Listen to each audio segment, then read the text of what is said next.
Hi, hello everyone. Welcome back. Hi friends, how are you? இந்த video பிடிச்சிருந்தா like பண்ணுங்க, share பண்ணுங்க, comment பண்ணுங்க, சப்ஸ்கிரைப் பண்ணுங்க. Thank you.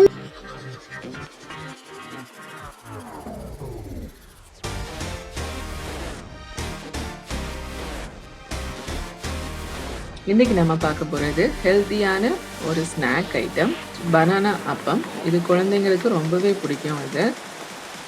இது நம்ம கோதுமை மாவுல பண்ண போறோம். ரொம்ப ஹெல்த்தியான டேஸ்டியான டிஷ் இது. இதை எப்படி செய்யறதுன்னு பார்க்கலாம் வாங்க.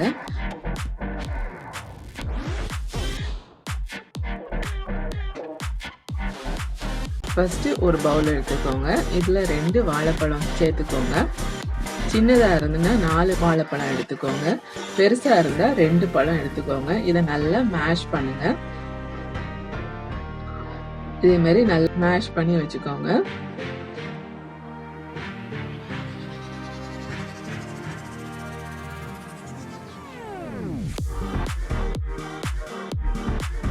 இப்போ இதுல 1 கப் ப்ரௌன் சுகர் இல்லைன்னா வெல்லம் சேர்த்துக்கோங்க.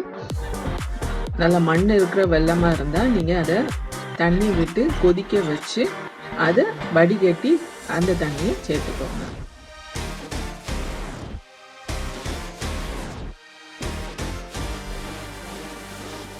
இதை நீங்க நல்லா இதே மாதிரி கலந்து விடுங்க. நல்லா மிக்ஸ் பண்ணுங்க.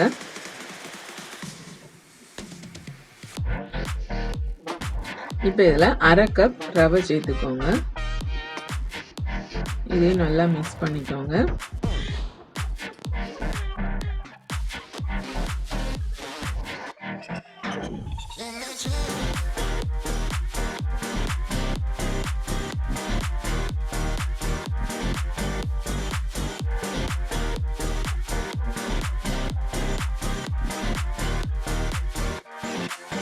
இப்போ இதை நல்லா மிக்ஸ் பண்ணியாச்சு.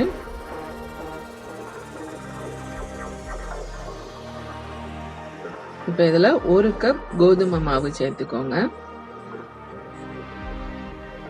அது கூடவே 1 பிஞ்ச் உப்பு சேர்த்து நல்லா மிக்ஸ் பண்ணிக்கோங்க.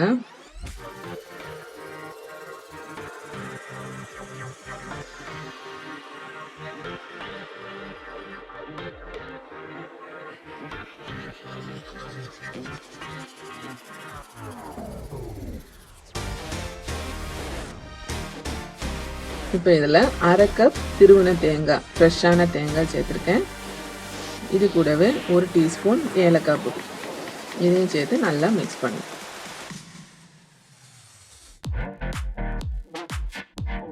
இப்போ இதில் 200 ml தண்ணி சேர்த்து நல்லா மிக்ஸ் பண்ணுங்க.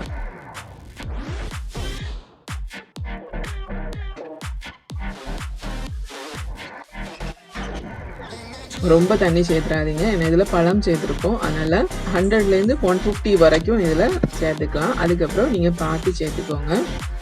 ரொம்ப தண்ணி ஆயிடக்கூடாது.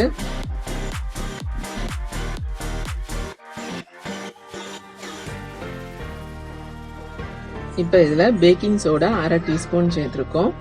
இதையும் சேர்த்து நல்லா மிக்ஸ் பண்ணுங்க.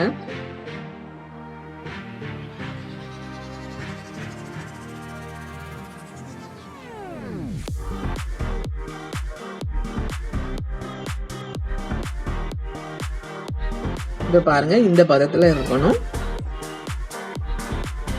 இதில் 2 டீஸ்பூன் கீ சேர்த்துக்கோங்க.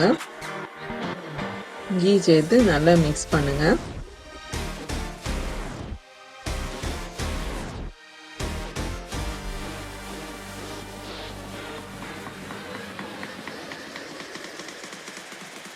இப்போ இதை ஒரு 5 to 10 மினிட்ஸ் அப்படியே விட்டுருங்க. அந்த ரவையெல்லாம் நல்லா அப்சார்ப் ஆகும்.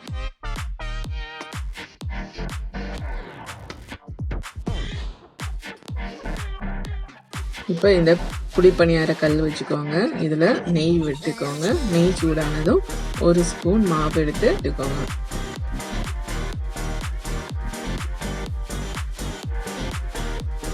இதில் நெய் வேண்டானா நீங்கள் ஆயில் விட்டுக்கலாம்.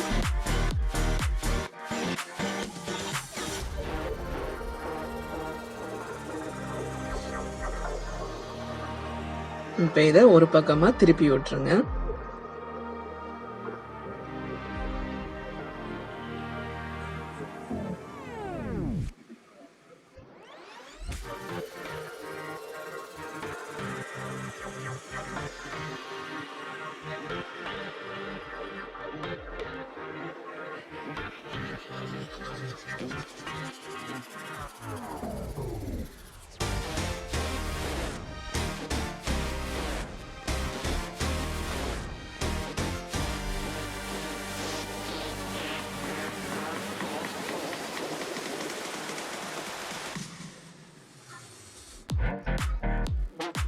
இப்போ நல்லா வெந்துடுச்சு. இப்போ நம்ம இதை எடுத்துடலாம். ரொம்ப ஈஸியான குயிக்கான ரெசிபி இது. கண்டிப்பாக ட்ரை பண்ணி பாருங்கள். ரொம்பவே சாஃப்டாக இருக்கும். இதில் பழம் சேர்த்துருக்கோம். ரொம்ப டேஸ்டியாக இருக்கும். இதை கண்டிப்பாக ட்ரை பண்ணி பாருங்கள். தேங்க்ஸ் ஃபார் வாட்சிங்.